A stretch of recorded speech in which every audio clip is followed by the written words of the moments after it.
Assalamualaikum warahmatullahi wabarakatuh.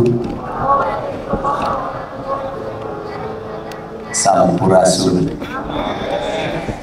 Pagi hari ini yang mataharinya sangat sempurna dan kita nikmati matahari ini dengan baik. Kenapa? Karena matahari ini adalah dokter yang free dalam setiap waktu memberikan stimulus sinar yang sangat baik bagi tubuh kita, memperkuat jaringan tulang kita. Karena dokter terbaik itu satu matahari, dua makanan yang bergizi, yang ketiga air putih, yang keempat olahraga. Itulah dokter kita. Seluruh pelajar di Provinsi Jawa Barat dimanapun berada yang hari ini sama-sama merayakan Hari Pendidikan Nasional. Hari Pendidikan Nasional hari ini dalam dunia informasi dan komunikasi kita hari ini sangat ramai. Orang membicarakan tentang Jawa Barat. Tepuk tangan dong.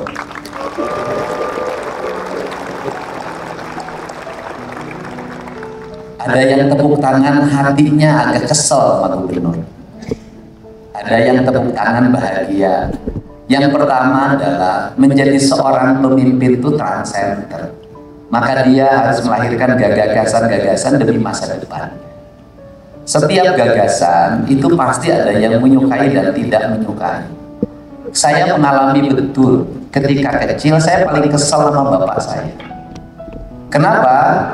Pagi-pagi saya sudah dicepretin suruh bangun jam 4. Itu kesel banget.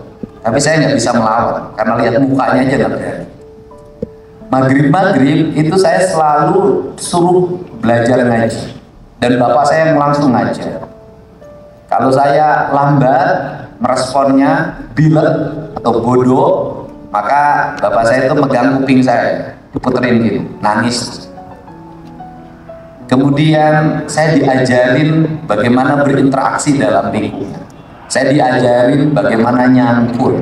Saya diajarin bagaimana beternak. Saya diajarin bagaimana bertani. Dan saya diberi target.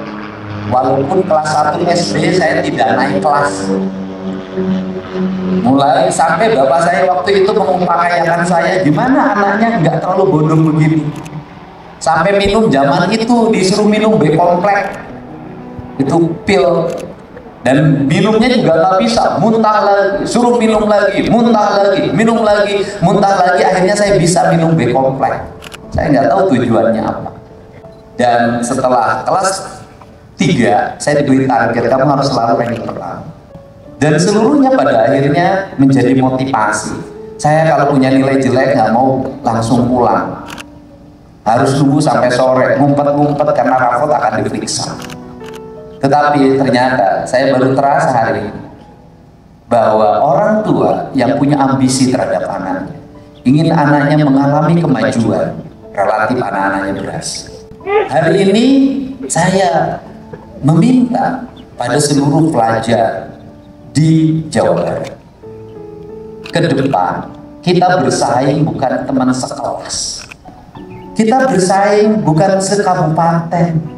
Kita nanti berkompetisi antar provinsi, antar negara.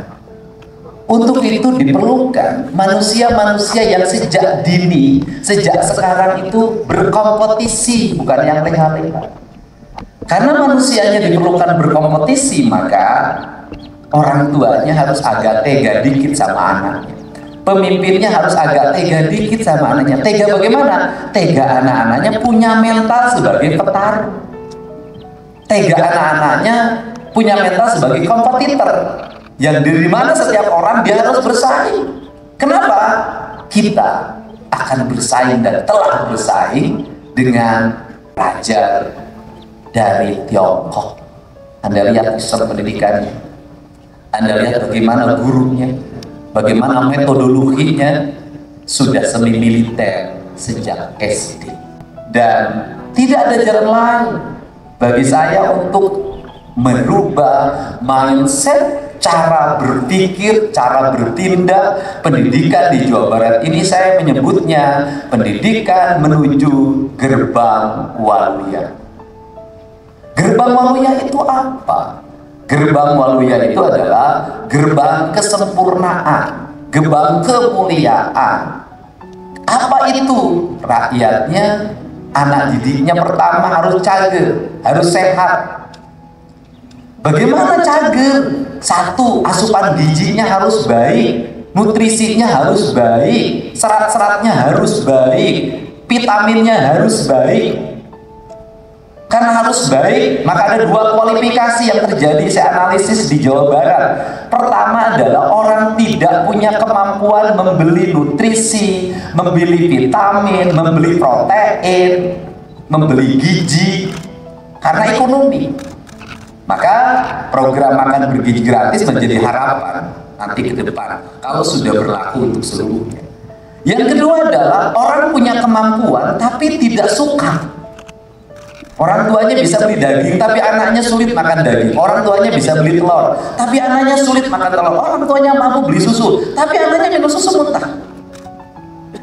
Kemudian yang berikutnya adalah duitnya cukup, tapi makanannya setiap hari kadar nutrisinya rendah, kadar gizinya rendah, bahkan rusak, kadar proteinnya rendah. Sumber-sumber makanannya sudah berpestisida, sumber-sumber makanannya sudah direkayasa, lahirnya makanan-makanan gede, gemuk, besar, ikan umurnya pendek, ayam umurnya pendek, telur umurnya pendek. Ini juga ancaman.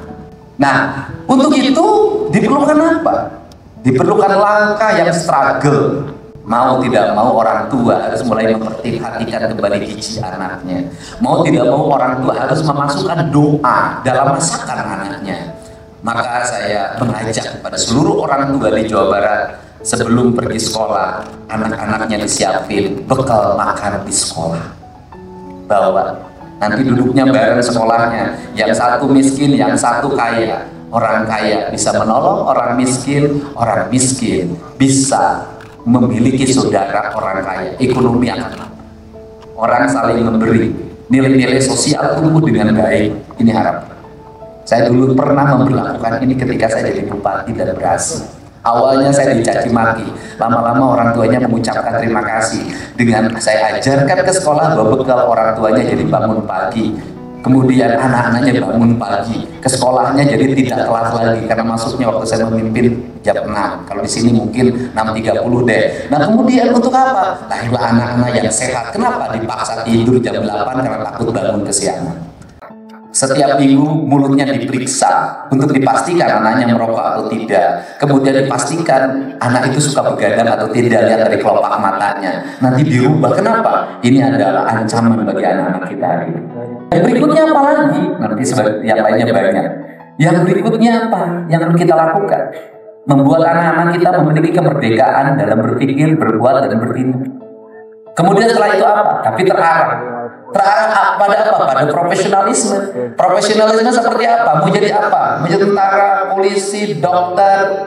Maka saya untuk SMP memberikan saran. Kalau di SMA ada jurusan-jurusan. Kalau di SMP itu sudah mulai buka ruang kelas. Kelas ini adalah kelas olahragawan, anak-anak yang menyukai olahraga. Kelas ini adalah kelas seni, anak-anak yang menyukai seni. Kelas ini adalah kelas sains, anak-anak yang senang penelitian, fisika, kimia, senang biologi. Kelas ini adalah kelas calon tentara, calon polisi, calon IPDR. Terus dibuat kelas itu untuk apa? Anak-anak berkumpul dalam satu habitat kelas, mereka akan bersaing secara kompetitif. Tapi kalau satu kelas seni disatukan dengan satu kelas olahraga, yang satu pengennya di ruang kelas bikin tulisan, bikin novel, bikin karya-karya sastra, yang satu pengennya lari terus pindah karakter. Ini SMP. Nah, kemudian apa yang dilakukan hari ini? Terakhir di terlalu yang dilakukan hari ini apa? Adalah bahwa terutama SMP yang sekarang gerbang Pak Kapolda Pangdam berkelahi.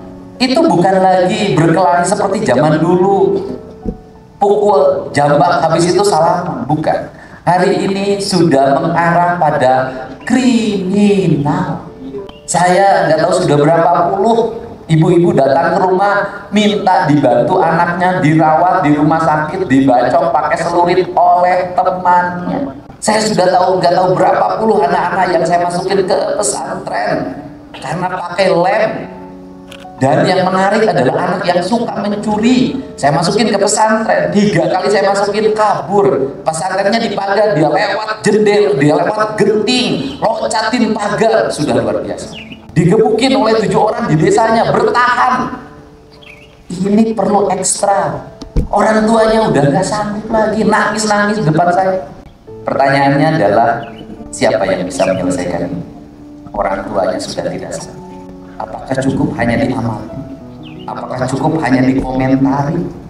Maka pemimpin harus melakukan langkah-langkah extraordinary, langkah-langkah yang tegas, tepat, terukur. Maka kemarin dimulai, anak-anak yang terlibat tawuran, satu teman beda sekolah mukanya habis dibacokin golok, saya kirim, bupatinya bergerak, kemudian orang tuanya bikin pernyataan, penandatangan tertulis pakai materai, menyerahkan sepenuhnya kepada pemerintah untuk dilakukan pendidikan, perubahan sikap. Nanti anak-anaknya tetap di situ, disiplinnya dibangun, tidurnya jam 8, bangunnya jam 4, pagi-pagi harus ngeberesin tempat tidurnya, ngeberesin toiletnya, salat subuh bagi yang muslim, olahraga, sarapan pagi, masuk ruang kelas pembelajaran, nanti di situ, nanti guru datang ke situ, kemudian nanti sampai jam 12 jam 1 mereka kembali istirahat, nanti mereka belajar bertani, berkebun, elektro, otomotif. Ini penting untuk masa depan. Nanti saya link and match dengan dunia industrinya, sehingga kita punya pasokan calon-calon pemimpin di masa depan. Tidak semua orang yang nakal ketika remaja gagal di masa depan, asal mau melakukan perubahan. Nah, dengan kerangka dasar ini hari ini apa? Tumbuh spirit dukungan publik yang sangat luar biasa. Dan hari ini sudah banyak berkomentar, Pak Pangdam, Pak Kapolda, apa keinginan mereka, Pak? Boleh nggak anak saya walaupun akalnya baru dikit dititipin untuk dididik biar bangunnya agak pagi? Tadi pagi di orang Jawa Timur sampai berkomentar, pagi ini anak saya biasanya malas bangun. Saya lihatin video ini, sekarang sudah mulai rajin, pagi-pagi udah bangun karena takut didaftarin ke Jawa Barat padahal dari Jawa Timur. Indonesia terus-terusan dengan pola-pola pendekatan yang hanya bicara tidak akan selesai. Harus ada tindakan yang nyata. Untuk itu kita berharap pendidikan, pola pendidikan Pancawala ini cager, bager, bener, pinter, singer. Nah yang terakhir singer deh. Singer itu apa? Singer itu tanginas. Tanginas itu apa? Tanginas itu dia lebih dulu melakukan apapun dibanding orang lain. Orang lain belum bangun, dia sudah bangun. Orang lain belum mandi, dia sudah mandi. Orang lain belum lari, dia sudah lari. Mohon maaf saya ngomong ilmiah. Dari sisi jam, kita ini nggak tanginas ketinggalan. Kenapa? Waktu Indonesia Barat, Jakarta pakai. Jadi kalau ngomong bursa saham kita ini ketinggalan 1 jam, 2 jam, 3 jam dibanding negara lain. Kita lebih belakang. Kenapa? Karena jam kita ini lebih belakangan dibanding jamnya orang lain yang di timur. Nah untuk itu prinsip dasar. Jangan pernah bangun keduluan dengan ayam berkokok. Itu ada cerita Sangkuriang.